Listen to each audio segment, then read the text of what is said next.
Hello and welcome to the Winner Circle. I'm your host, Dr. Sean Hubbard. As you're aware, on the Winner Circle, we like to focus on primarily the ways of addressing challenges that affect us personally and those that affect our society. We like to pursue health.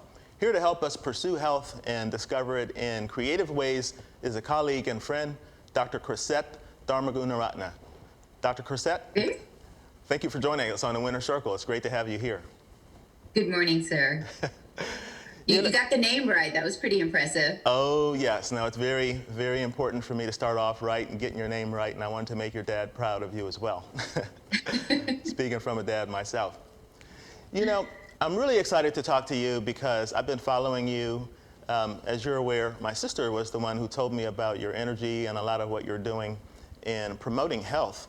And that's a big issue. We all want health. Everybody wants health. I want it. My wife wants it, my kids want it, my patients want it. I mean, who doesn't want health? It's a really universal desire. And here you are promoting health on a daily basis. And I see that, and it's inspiring to me, and I see you inspiring the people that follow you, patients in your practice, and their family and friends. So that's why I was so excited to get you on, and I'm so glad that you came on today, because I think that there's something that we can all learn from you. Before we get into some of the big questions, though, what was it, Dr. Dharma, that made you go into family medicine, and how did you become the Nagging Doctor? How did you choose that? I think your start actually kind of speaks to why I do the social media, the Nagging Doctor, because people, when they see a doctor, it's maybe 3 times a year if they're doing good. 3 to 4 times a year is average. And so all that time and space in between, you don't have the guidance, the leadership, the mentoring of someone that you trust, who is your family physician or your internist, to help guide you in all those daily activities. And so the Nagging Doctor came from the fact that some of my patients think that I'm always like, like Charlie Brown. And you can see my little Charlie Brown Christmas tree over here. Sure. And so, I sometimes feel like I say the same thing over and over again to so many different patients. And so social media has given me a forum to be able to talk about healthy behaviors and kind of nag a little at them in a way that is real time. So that's kind of how it all started. Wow. Okay, so it's really impressive.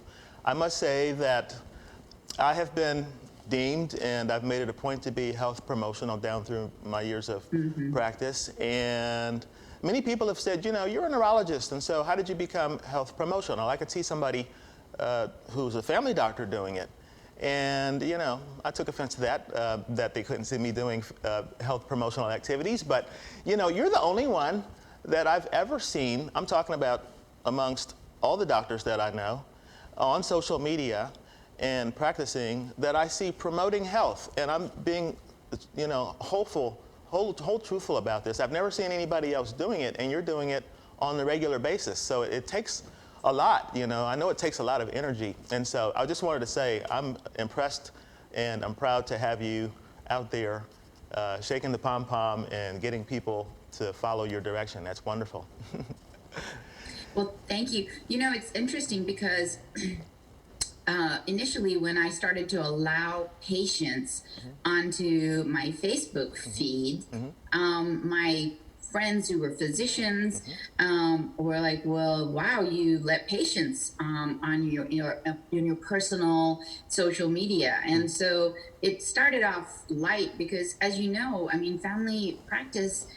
It's a culture where you go to people's weddings, funerals, you have an intimate, sustaining relationship with someone over years, decades even. And so that is that forum to allow you to really make effective change. Sure. And so you're right that I honestly, when I think about it, I think about all the other physicians I have on my feed, and I've never actually seen them discuss or talk about healthy behaviors. And even on their professional feeds, it's very sterile and very momentary. Yes. Or you have people who are doing it as a job where they are more advertising or trying to get likes, you know. And I think my real objective and mission is just to inspire by example, you know, just to live your life in the healthiest and most transparent way possible,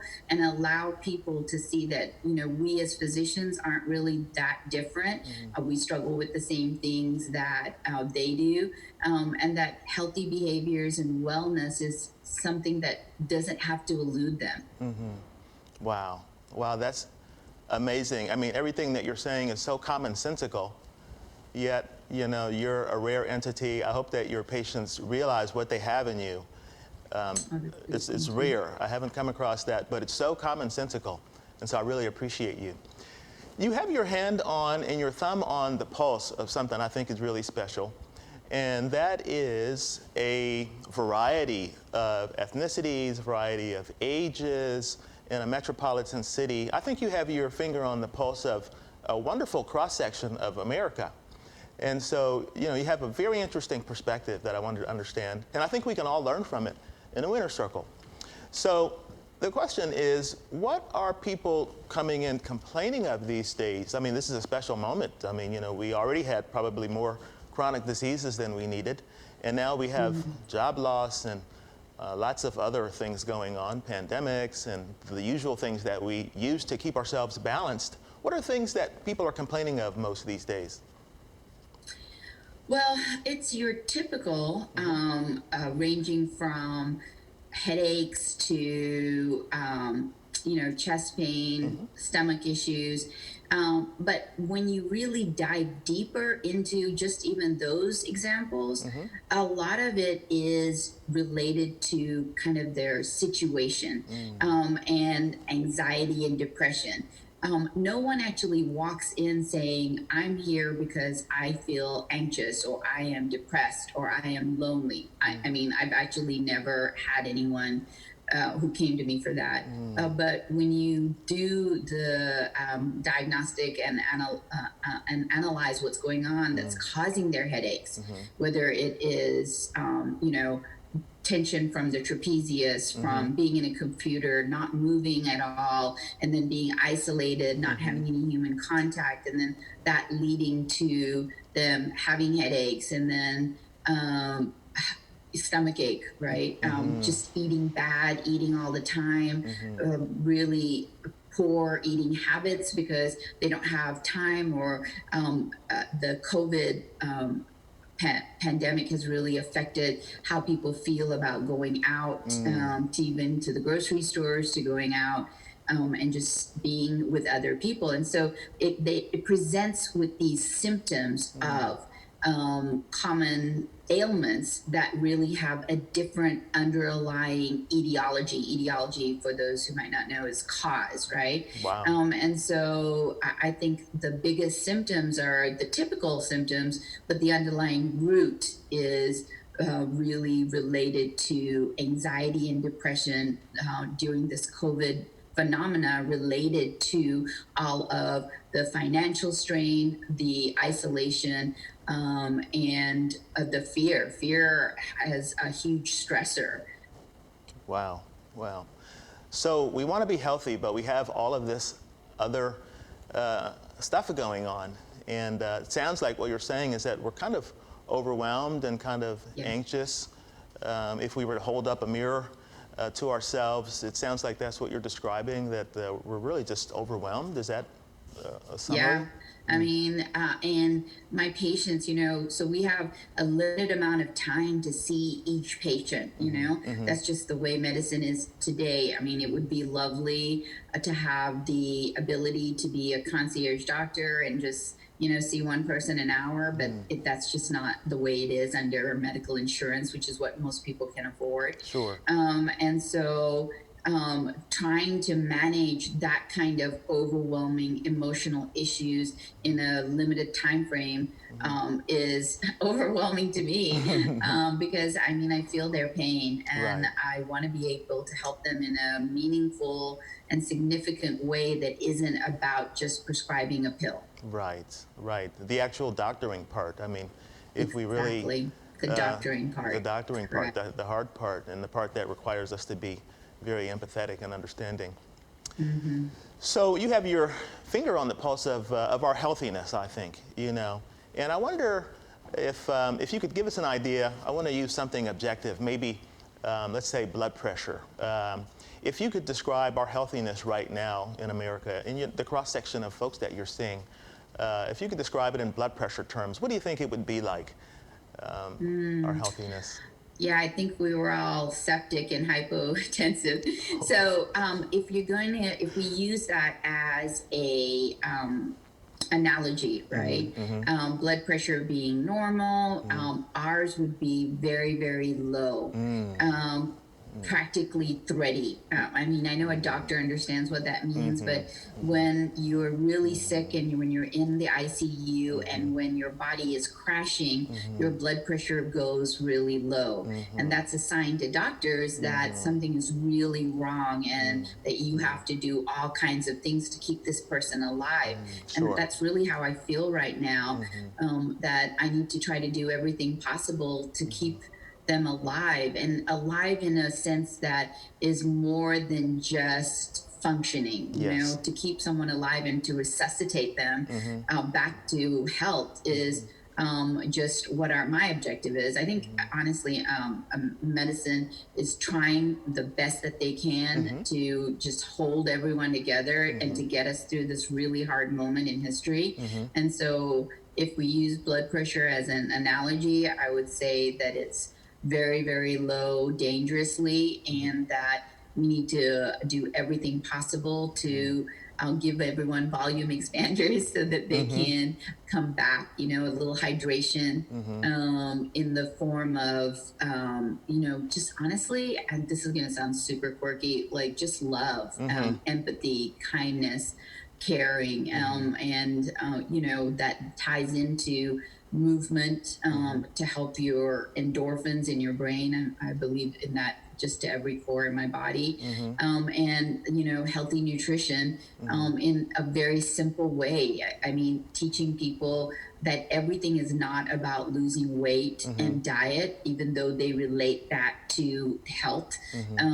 That it can be as simple as how do you feel today, and what can you do to feel better today. Wow. Wow. Incredible. I mean, you say it might sound quirky, but now I get it. I mean, love of all things, certainly a big treatment, and can't get around that. So, you were talking about the symptoms, and I was wondering if those symptoms and our circumstances are translating into health conditions. So the question is, what are the most common health conditions that you're treating right now at these times? Well, I mean, everyone has gained the COVID 15 to 20, actually, So weight gain due to poor eating habits and just completely being sedentary. I mean, literally, people roll out of bed, put on a shirt, and then sit in front of their computer. And so you don't even get walking to the car anymore. Right. And so that adds to the diabetes, hypertension, and high cholesterol, which is the trifecta that the majority of my patients are suffering from. And, the root cause is singular. It's just unhealthy behaviors causing diseases that have significant impact on them that are preventable, treatable, and curable. I mean, it's just a tragedy. Wow. I totally get what you're saying.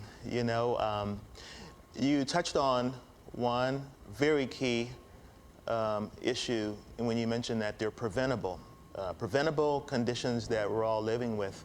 And I think we'll take a break momentarily, but when we come back, I want to ask you more on that. I'm going to ask you the big question, that being, what do you want to see your patients doing more of? Like if everybody followed up let's say over the next month or so, and they said, Dr. Dharma, look what I'm doing. What is it that you would want to see them doing more of? But we'll take a break and we'll come back and take on that topic. See you in a brief moment.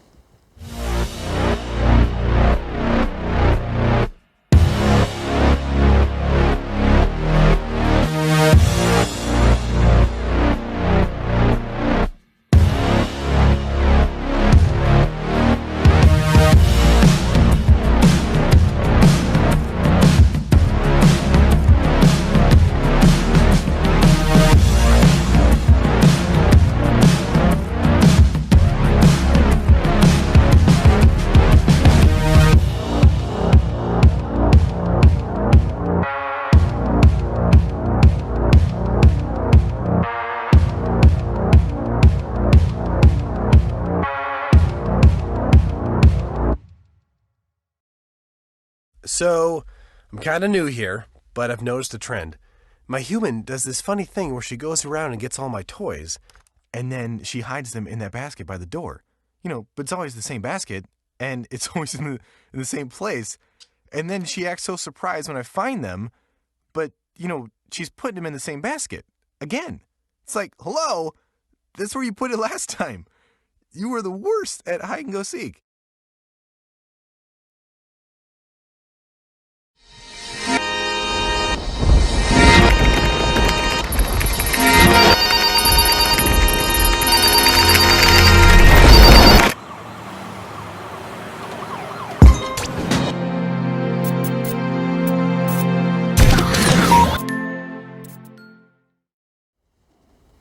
Hi, welcome back to the Winner's Circle. Again, I'm your host.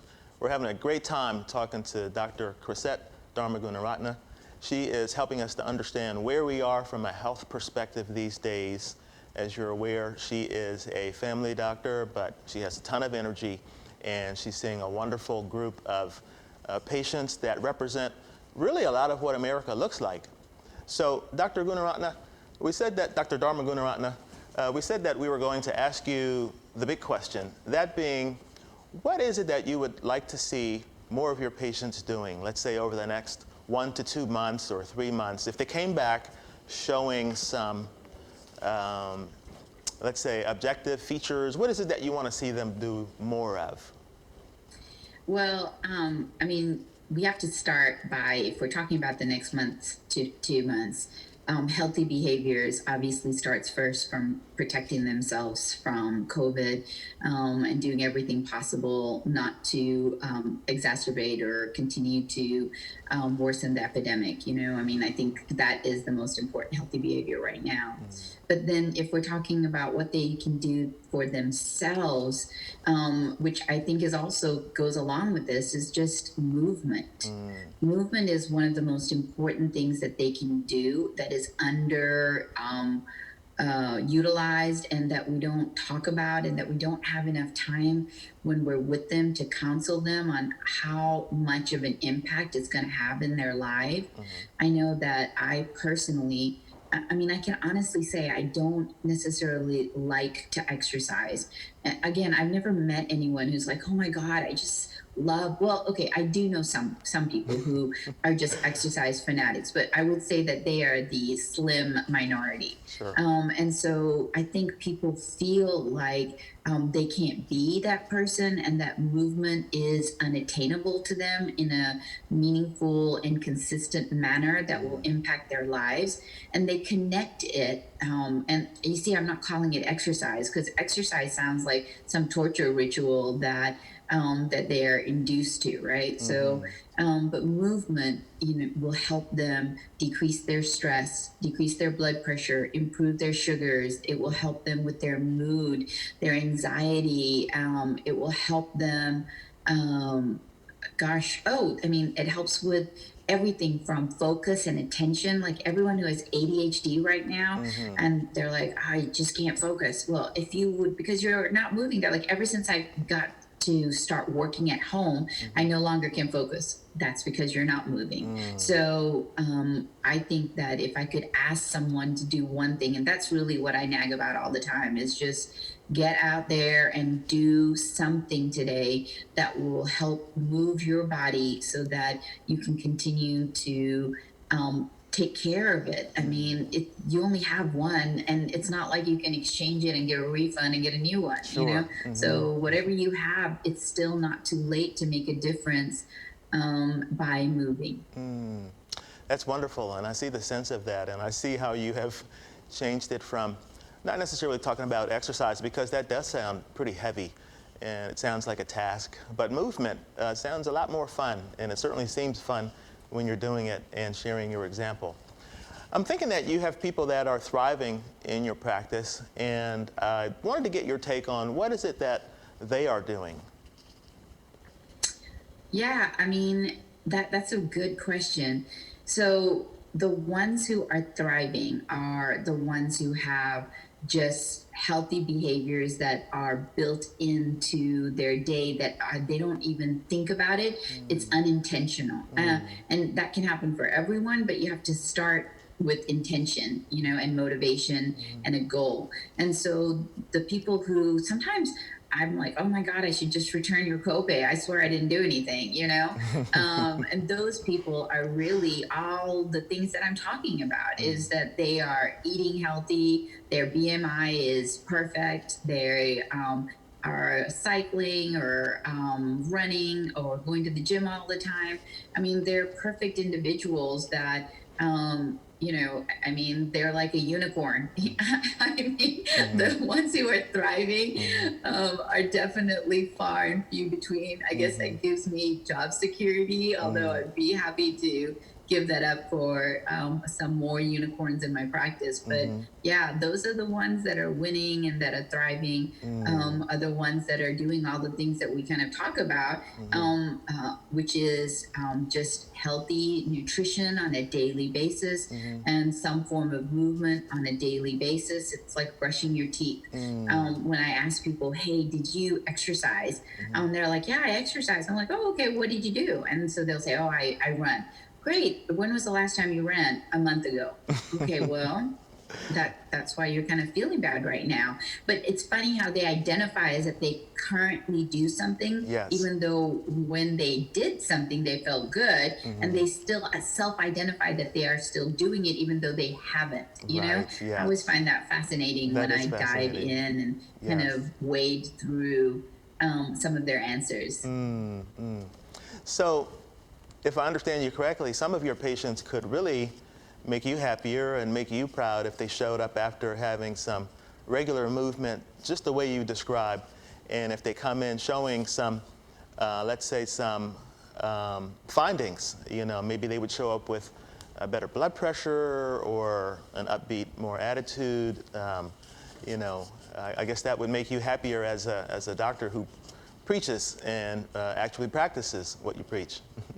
Yeah, practicing what we preach is really important because, you know, I think people can smell a phony from a mile away.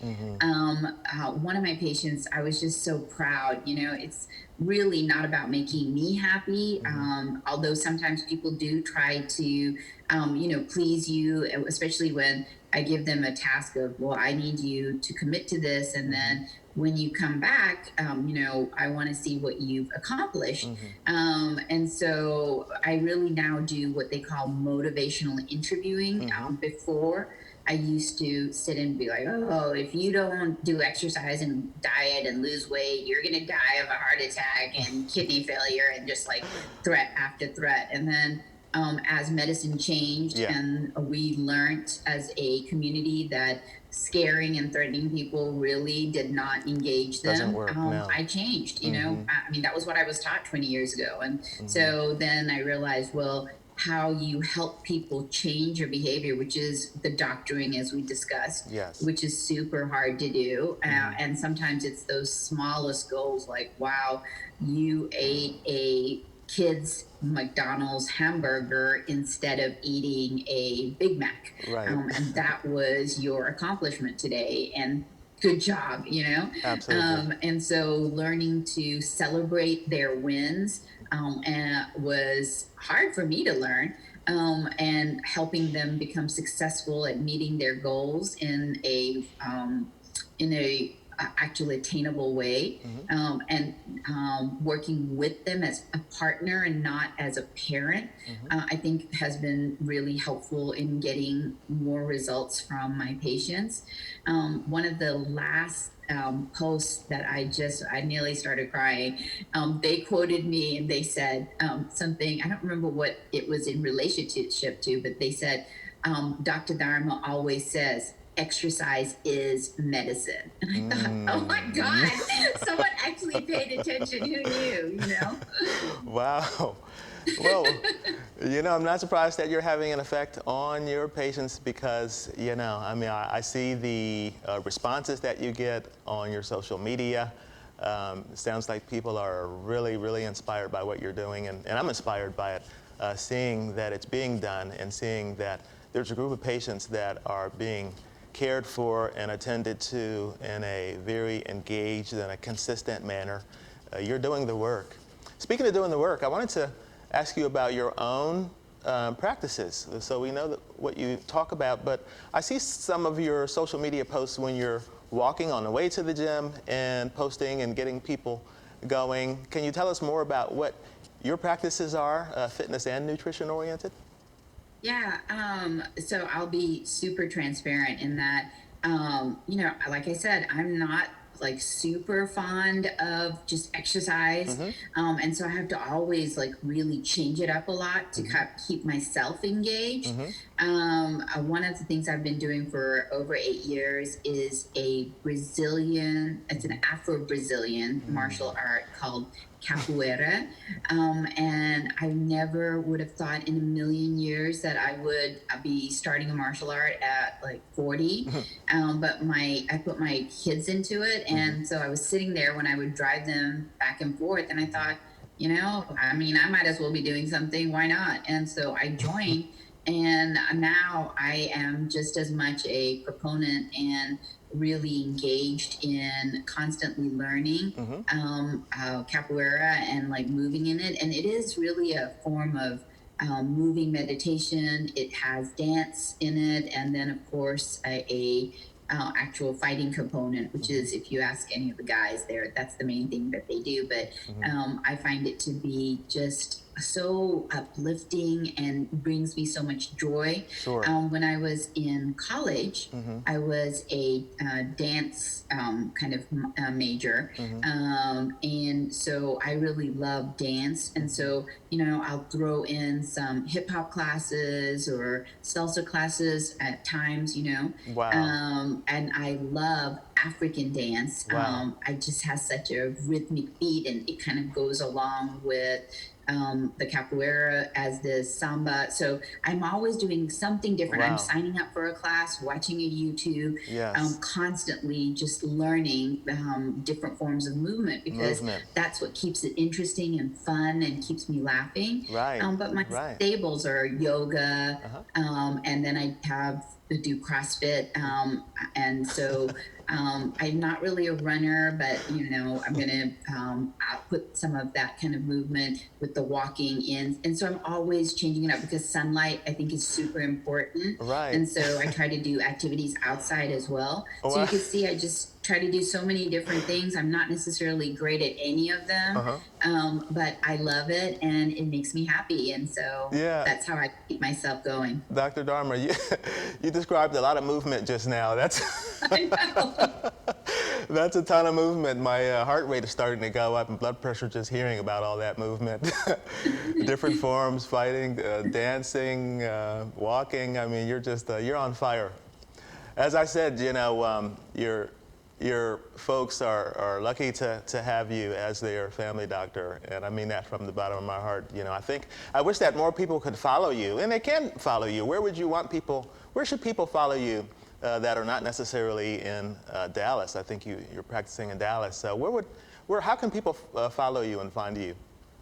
I would say a lot of the stuff I do is on the Nagging Doctor on Instagram and Facebook, and they're always welcome to follow me on my personal page, Chrisette Dharma Gunaratna, as you so well pronounced it.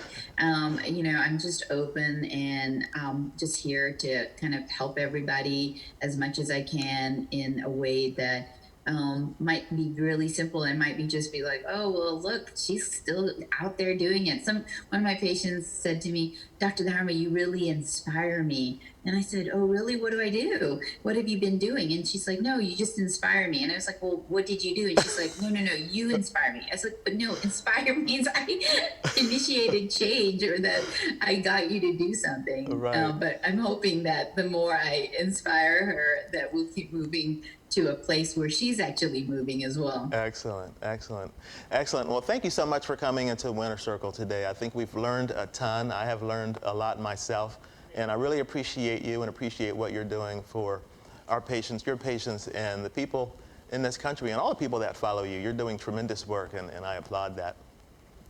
Thank you. I really enjoyed visiting with you, and I appreciate your support and all the things that you do.